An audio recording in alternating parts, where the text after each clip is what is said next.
Thưa quý vị, sau khi ông Donald Trump chiến thắng trong cuộc bầu cử ở Mỹ vừa qua, thì những vấn đề liên quan đến chính sách dành cho du học sinh thay đổi như thế nào trong tương lai đang rất được quan tâm. Đã có rất nhiều thông tin khác nhau về visa, về quốc tịch được chia sẻ trên mạng xã hội. Và việc này càng được quan tâm nhiều hơn nữa trong bối cảnh số lượng du học sinh đến Mỹ học tập vẫn không ngừng tăng. Trong đợt này, Viện Giáo dục Quốc tế IIE cũng công bố báo cáo thường niên Open Doors về du học sinh Việt Nam tại Mỹ. Và để giải đáp những thắc mắc đó, thì ngày hôm nay, Báo Thanh niên rất là hân hạnh có buổi trò chuyện trao đổi cùng với ông Rafik Mansour, Phó trợ lý Ngoại trưởng thuộc Vụ các vấn đề văn hóa và giáo dục của Bộ Ngoại giao Hoa Kỳ ECA để trao đổi về giáo dục, chính sách du học cùng với các vấn đề liên quan đến du học sinh Việt Nam đến học tập tại nước Mỹ. Hello, Mr. Rafik Mansour. Welcome to Thanh niên Newsroom. And this is our honor to have you here today. It's really my pleasure. Hi, I am Rafik Mansour. I am an American diplomat. I am currently serving in Washington at our State Department, which is the Ministry of Foreign Affairs of the United States. More specifically, I am the Deputy Assistant Secretary for Policy in the Bureau of Educational and Cultural Affairs. That's the bureau that's in charge of all of our educational and cultural exchanges between the United States and the rest of the world, and our main objective is to foster mutual understanding between the United States and the rest of the globe. This is actually my first trip to Vietnam. I am delighted to be here visiting Hanoi and Ho Chi Minh City, and I'm very happy to be with you on your show. Thank you. So the first question, last year the Open Doors report noted that nearly 22,000 Vietnamese students started in the United States during the 2022-2023 academic year, which was about 5.7% increase compared to the previous year. So has the number of Vietnamese students grown further this year? Thank you for asking this important question. I have good news for you. The number has further increased by about 1%. So, as you noted, last year, we had about 22,000 Vietnamese students studying in US universities. This year, that number went up by about 1%, but that's not all, because we also have a lot of Vietnamese students studying in US high schools. So when you think about high school students and university students, you have about 30,000 Vietnamese students studying in the United States. That's quite impressive when you think about it. And Vietnam, in terms of university students studying in the United States, is actually the sixth largest foreign population studying in the United States.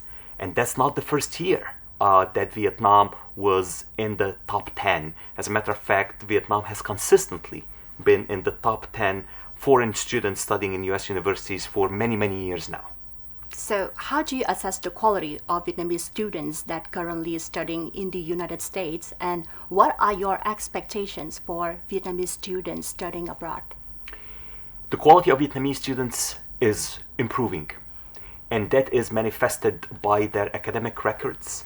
It's also manifested by their command of English. This is something that I hear from American universities in the United States, but it's also something that I was able to assess myself here in Vietnam. This is actually my first trip to Vietnam. I am delighted to be here in your beautiful country. I had the pleasure to visit Hanoi and now Ho Chi Minh City. And I can see, even speaking with high school students, how good their English is. And the fact that Vietnam has basically made English the official foreign language, I think will pay dividends for this country and especially for its young population for years to come. Do you anticipate any changes in U.S. policies for international students in the near future? And also, do U.S. political shifts impact policies for foreign students? The United States is keen on attracting top talent from all over the world. That talent could be in business, it could be in science, and it's also in foreign students. I'm proud to say, as the report that was just released noted, that this year we have over 1.1 million foreign students who are studying in US universities alone. And I think it's a win-win formula. The United States offers some of the finest universities in the world, and we as Americans, we benefit from not only the academic exchange, but also the cultural exchange and the cultural contribution that these foreign students make in our country. To be more specific, well, how will the U.S. policy regarding, international students will change after Mr. Donald Trump take office? The United States is most welcoming of foreign students. As you know, a foreign student would need to obtain a visa to go to the United States. That's what we call F1 visa. Mm-hmm. After the end of the course of study, this foreign student gets 1 year in the United States to do what's called OPT, optional practical training. And now, because the United States and the rest of the world, we recognize how important STEM education is. It's something that we're trying to promote in the United States. We're trying to promote it around the world. We try to promote it for everybody, but especially for women and girls. So now foreign students who are involved in the STEM field, they can apply for an additional 2 years in the United States for practical training. So that would bring their practical training to up to 3 years after the end of their study, in order for them to learn and also contribute to America. You have just mentioned student visas, and the two key concerns for many students, for many international students, are student visas as well as post-graduation work opportunities. So do you have any updates or insights on these issues? Yes. The best thing for you to do is called Education USA. That's a free service that's available at American centers that are both in Hanoi and in Ho Chi Minh City. They are located at our embassy in Hanoi and at our consulate general here in Ho Chi Minh City. These are American centers. We also have American spaces throughout the country, north and south of Vietnam, that are open and available for you. We provide a free service called Education USA. Why do we do that? Because we realize that in our country, there are over 3,500 accredited US universities. How do you get to choose?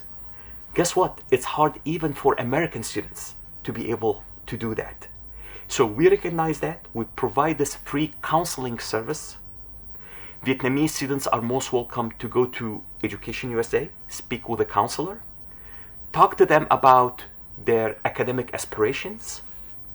How do I apply for college? How do I write a college essay? But also the important question that you raised, which is, how do I obtain a US student visa? Can I apply for a scholarship? There are so many questions, and we're here to help you. We're here to support you. We want more Vietnamese students to study in the United States, especially, as you know, last year we did a double upgrade for the relationship between Vietnam and the United States. It's now at a comprehensive strategic partnership level. That's a big deal. That's a big deal. And then next year, 2025, will be a milestone year in relations between the United States and Vietnam as we celebrate 30 years of diplomatic relations. That's another important milestone. We want to increase the level of collaboration between the United States and Vietnam in numerous fields, and education is one of them, because when you think about it, education is really at the heart of the future for both countries.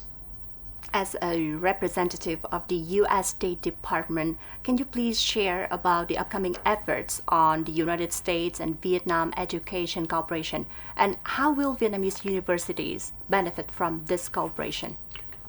So, as I just mentioned, the comprehensive strategic partnership that was signed last year, and one of the deliverables for that is to have next year the first people-to-people dialogue between the United States and Vietnam. As you are well aware, relationships between countries are made up of two things primarily: relationships between governments, but also relationships among people. And the relationship among people is very impactful and very lasting. So education is at the heart of these efforts. And this is why in November of last year, we signed a memorandum of cooperation with the Vietnamese Ministry of Education and Training. This is why Vietnamese was selected for the first time for participation at the Community College Administration program, because many Vietnamese students study in US community colleges, and engaging your own teachers and your own students in such program will help bring back new skills to Vietnam that could assist it as it develops its high-tech technology and its high-tech sector. And then for next year, for the people-to-people dialogue, we will be exploring additional options, venues, opportunities, not just for students, but also for teachers and university administrators, because it really takes a village in order to improve any country's educational programs and to develop its workforce. And rest assured that the United States is Vietnam's partner in this undertaking. And the last question. During this year's U.S. International Education Week, what opportunities will be available to Vietnamese students? The theme for this year's International Education Week will be explore. How can students, how can teachers, how can administrators, how can university presidents explore different cultures, different languages, different education systems? And you heard me talk about Education USA earlier. Education USA during International Education Week, but frankly, for the entire year, will be offering seminars, sessions in person, but also online for Vietnamese students and teachers who are interested in more exchanges with the United States, more dialogue with the United States. And they will be doing that not only in the big cities, Hanoi and Ho Chi Minh, but throughout the country, because it's important for us to reach out to Vietnamese at large, and we respect the diversity of your country. Well, good news for Vietnamese students. Thank you so much for sharing. It's my pleasure to be with you. Thank you for coming and joining us today. Thank you.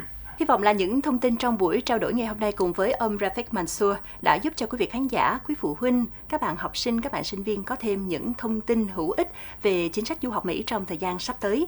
Cảm ơn quý vị khán giả đã quan tâm theo dõi chương trình ngày hôm nay. Xin chào và hẹn gặp lại quý vị.